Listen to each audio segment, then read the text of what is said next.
Powered by NBC bearings, লম্বা দৌড়ের জন্য।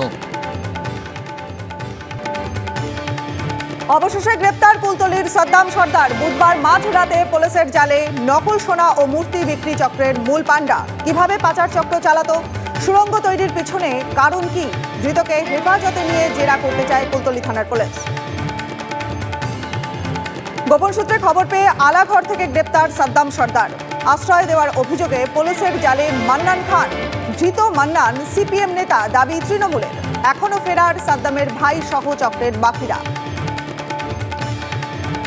তবে গ্রেপ্তার সোনারপুরের জামাল উদ্দিন সর্দার।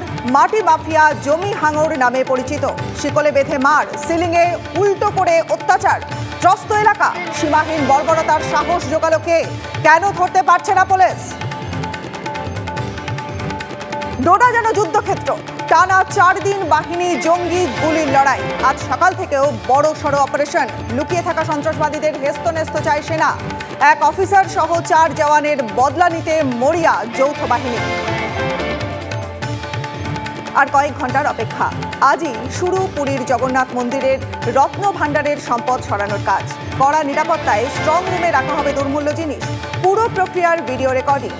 এএসআই এর বিশেষজ্ঞদের দিয়ে ভিতরের ভাণ্ডারের অবস্থা পর্যবেক্ষণেরও পরিকল্পনা। পাওয়ার্ড বাই এনবিসি বিয়ারিংস, লম্বা দৌড়ের জন্য।